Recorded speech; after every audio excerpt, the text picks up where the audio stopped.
bem, terça-feira, como vocês sabem, é dia de Coluna Seus Direitos e como sempre a gente traz aqui especialistas no assunto para esclarecer algumas coisas para vocês. Informação é poder e hoje estamos aqui com a doutora Kathleen da Silva, que vai falar um pouquinho para a gente sobre regime de bens, certo, doutora? Exatamente, sobre regime de bens. Primeiro, mais uma vez agradeço pela presença da Imagina. senhora aqui, a disponibilidade de estar aqui conversando com a gente.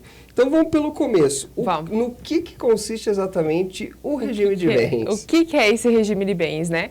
Então, quando as pessoas elas pretendem se casar, elas devem escolher o regime de bens. O casamento, se a gente for verificar, nada mais é do que um contrato.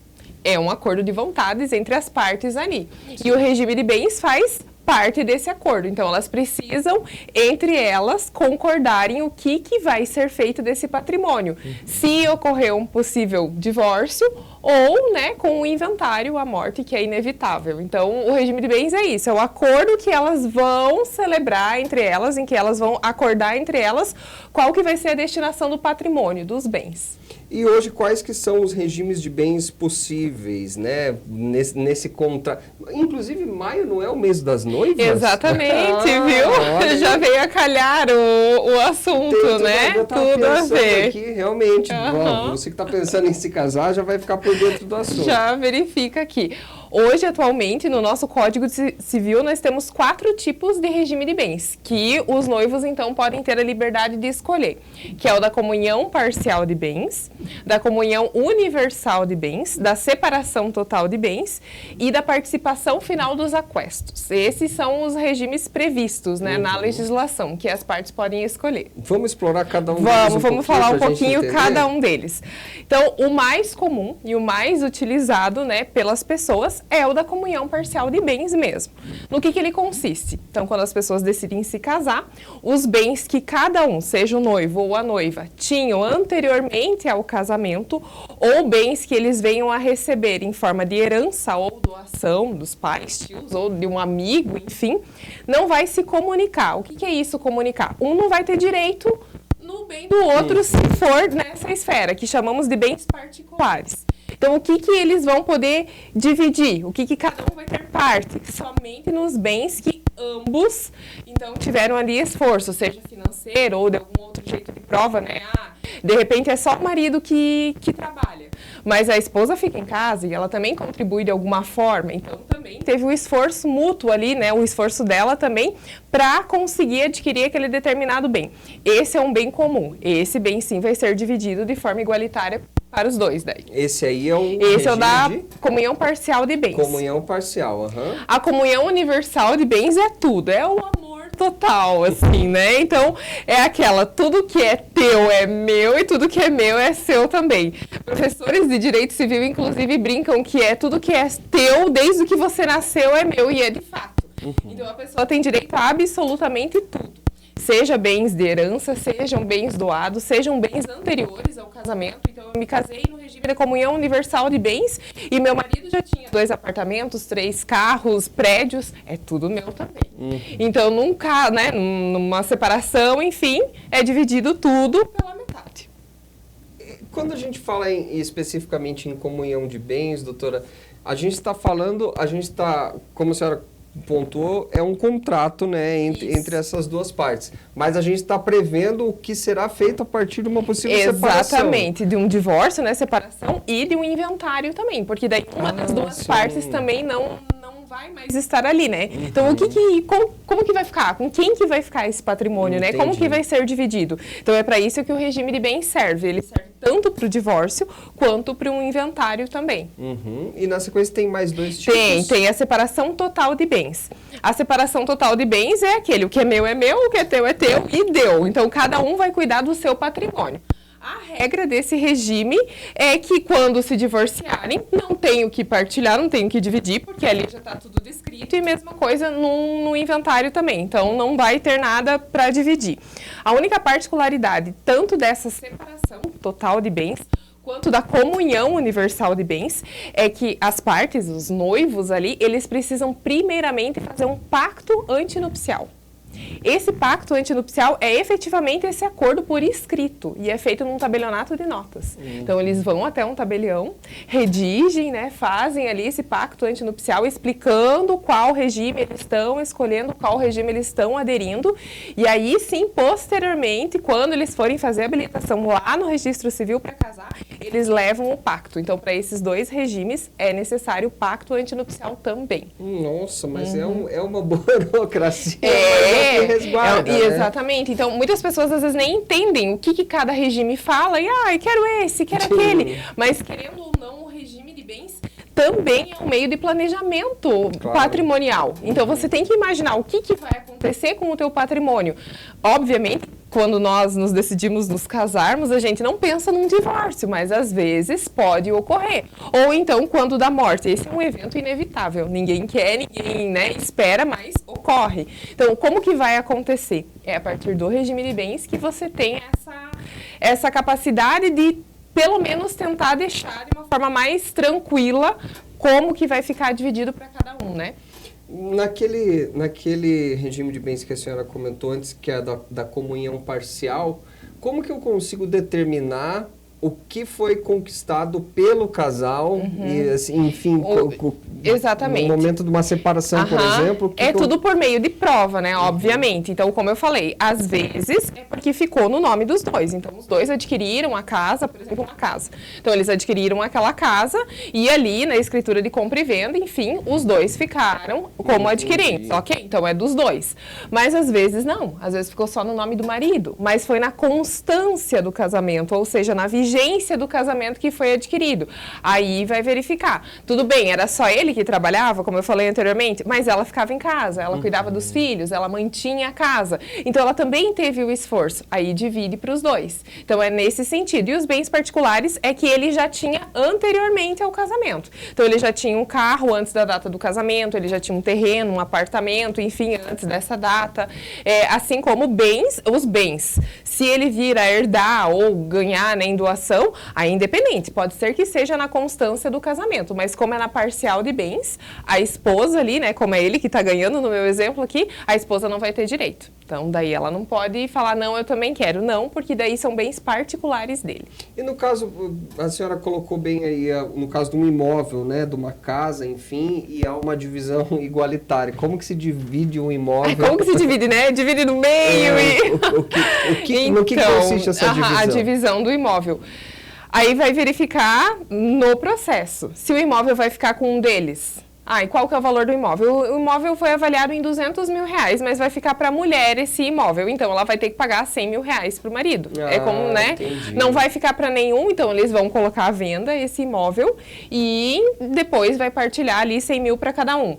Não, a gente vai doar para os nossos filhos. A gente não quer abrir mão. Pode fazer também a doação, reserva usufruto para algum deles ali, faz a doação para os filhos. Ok, também, não tem problema nenhum. Mas aí vai depender da discussão dentro do processo, o que eles vão resolver com essa divisão. Ou, por exemplo, tem um imóvel de R$200 mil e tem um carro de R$200 mil também. Aí o ex-marido, né, pode dizer, não, então deixa que eu fico com o carro e você com a casa e tá tudo certo, os dois eram dos dois. Pode ser também. Então, tudo vai depender de como vai ser o acordo ali entre eles, ou se às vezes não tem um acordo, porque tá em litígio, né, é o juiz mesmo que faz essa determinação daí.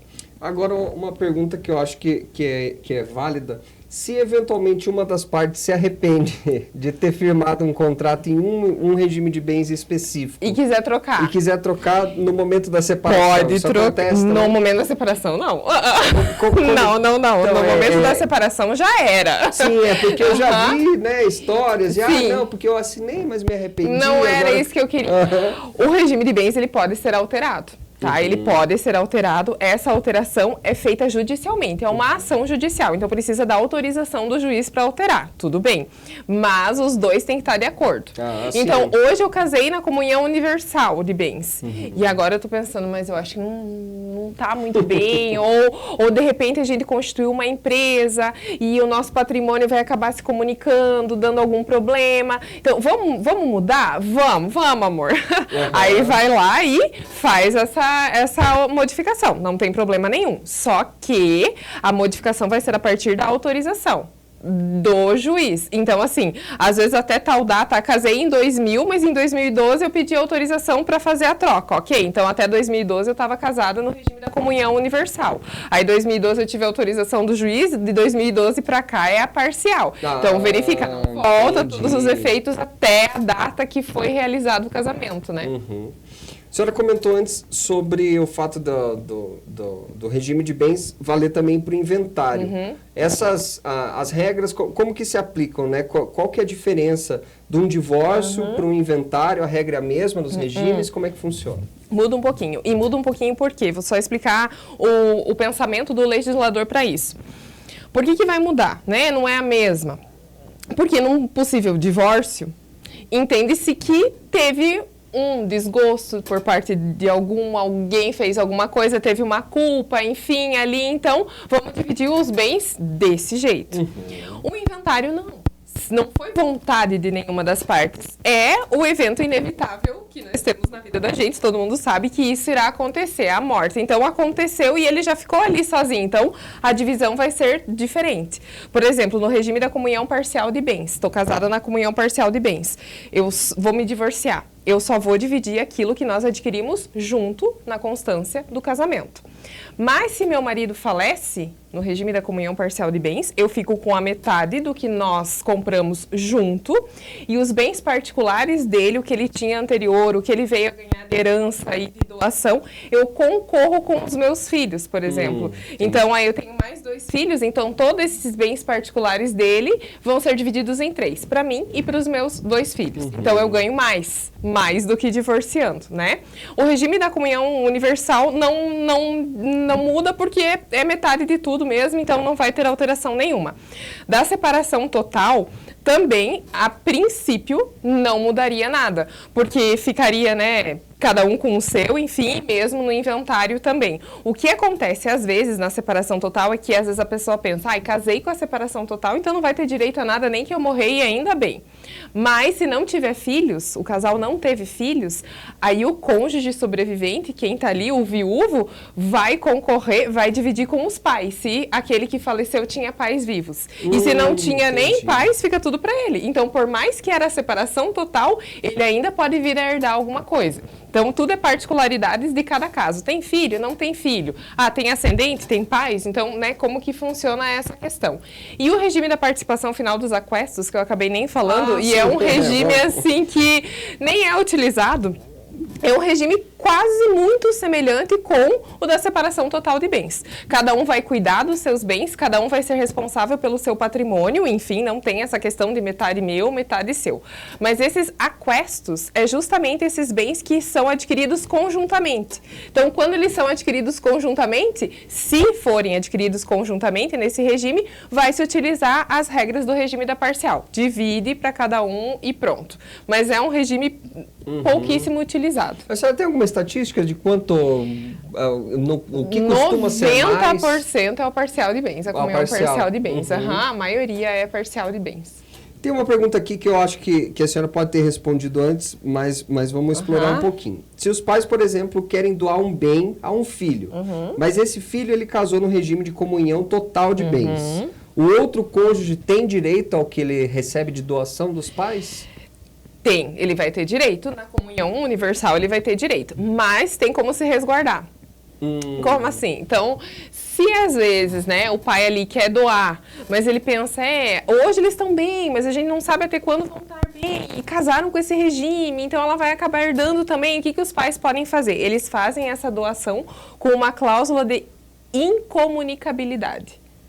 Que não se comunica, justamente. Então, não vai comunicar. Esse bem não vai comunicar. Não vai entrar nem num divórcio, nem no inventário para essa esposa ali. Daí, ela fica incomunicável, para ela não ter direito. Então, pode fazer mesmo no regime da comunhão universal de bens. Então, os pais conseguem fazer esse resguardo, se caso eles não desejem, né, que seja dividido ou que o outro ali tenha direito. E os próprios cônjuges, no momento em que eles adquirem um bem, enfim, um imóvel ou algo assim, tem a possibilidade deles também adicionarem uma cláusula em... Eles podem colocar, por exemplo, casei na comunhão parcial de bens, mas antes do meu casamento eu tinha um terreno, e esse meu terreno valia 100 mil reais e era só meu. E agora eu tô vendendo esse terreno porque eu quero comprar uma casa junto com o meu marido. E a casa vale 400 mil reais. Então, seria 200 mil para cada um, né? Mas eu vou dar os 200 mil em dinheiro e mais os 100 mil do meu terreno, por exemplo. Então, vai ficar para o meu esposo só 100 mil. E esses 100 mil agora? E daí agora, se eu tirar do meu terreno, já não vai mais ser bem particular, vai englobar. Aí a gente coloca na escritura pública de compra e venda ali, né, dos dois, dizendo que 100 mil reais, ele está sendo subrogado de um bem particular que eu tinha. Então, 100 mil reais já é meu. Aí já fica estipulado ali num divórcio, eu tenho uma parte maior na casa do que a minha mulher. Então, isso também pode fazer. Só que é tudo estratégia de planejamento. Então, se às vezes você acaba não fazendo isso, depois vai ter que dividir. Sim. Então, todas essas questões são importantes você sempre ter um especialista perto para informar. E como que você quer fazer? Não, nesse sentido, vamos se resguardar assim, no outro dessa forma. Porque é tudo questão de estratégia e planejamento patrimonial mesmo. A gente está falando sobre casamento especificamente, doutora, mas tem também a possibilidade da união estável. Primeiro, se a senhora puder falar um pouquinho amplamente o que diferencia uma união estável de um casamento, juridicamente falando, e depois se esses regimes de bens também valem para a união estável. Tá, deixa eu falar dos regimes então primeiro. Os regimes de bem valem igualzinho, né? O regime de bens vale igualzinho para a união estável também, não tem problema nenhum. Os 4, a união estável pode aderir também. A união estável é quando duas pessoas, né, elas têm interesse de constituir família, vivem ali de forma que todo mundo possa visualizar e vislumbrar que, de fato, eles querem constituir aquela família, enfim, de uma forma duradoura, então elas vão fazer a união estável. Ela se equipara ao casamento, mas não é o casamento, por questões de formalidades, né? O casamento, ele é um ato celebrado no registro civil, sai a certidão certinha de casamento, enfim, então tem todas essas questões da habilitação, edital, tudo lá dentro.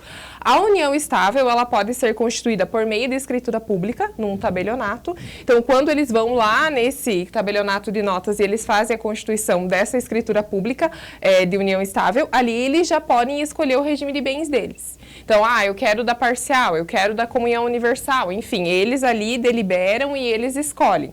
Ou ainda, às vezes, a união estável é feita por uma mera declaração das partes. Então, as partes fazem até por meio particular, digamos assim, né? Procuram alguém redige essa união estável para elas e elas acabam reconhecendo a assinatura, enfim. Na prática, é a mesma coisa, né? É só a questão mesmo da solenidade e celebração de um e de outro. E também na união estável é possível que esse regime de bens seja mudado durante o... Sim, da mesma forma. Da mesma forma. Na união estável, inclusive, é mais fácil, porque a união estável eles conseguem fazer essa alteração de regime de bens no cartório. Porque a união estável foi feita no cartório, então eu consigo novamente, por meio de escritura pública, obviamente, com, né, o acorde dos dois ali, do noivo, da noiva, né, enfim, dos conviventes, fazer a alteração. Eles conseguem de forma extrajudicial. Por enquanto, existe um projeto de lei autorizando também fazer essa alteração para quem é casado mesmo, né, lá no registro civil. Mas ainda não, a alteração para quem tem o casamento celebrado no registro civil só é feita por meio judicial. E da mesma forma, as regras para os inventários valem para a união igualzinho, estável? é a mesma coisa. A união estável, então, vai depender do regime de bens que eles casaram ali. Aí também vai depender para a dissolução, né, que é o divórcio deles, ou para o inventário com a união estável também vai ser utilizadas as mesmas regras. São os mesmos regimes. Muito bem, gente. Vocês viram que tem bastante informação aí no meio, tem bastante situações ali que devem ser acordadas entre as partes, né, doutora, para evitar, enfim, um conflito maior. O interessante é entender, né, você entender de fato qual que é o regime, você expor ali para o especialista, né, qual que é a tua vontade de fato para verificar o que é melhor, porque é tudo questão de estratégia. Mas se às vezes você vai muito assim, de uma forma cega e vendo só um lado, você lá na frente não tem mais, depois volta, você não consegue alterar, infelizmente, aí já está escolhido e não tem mais o que fazer, né? E lembrando que é um contrato, né? É um contrato, exatamente, é um acordo entre as partes, né? Então é a vontade das partes que está sendo feito ali. Mas para que elas possam fazer, né, efetivamente essa vontade, para que elas possam entender, elas precisam procurar alguém para explicar o que é cada um e aí sim elas conseguirem expressar de forma correta a vontade, né? Sim, com certeza. Bom, Ficamos por aqui na coluna Seus Direitos dessa semana. Deu para ver que tem bastante informação aí que a gente eventualmente acaba não sabendo, mas trazemos para vocês sempre aqui na coluna Seus Direitos. Hoje com a doutora Ketrin da Silva. Doutora, um prazer tê-la aqui mais uma vez. Imagina, obrigada. Voltamos com o programa.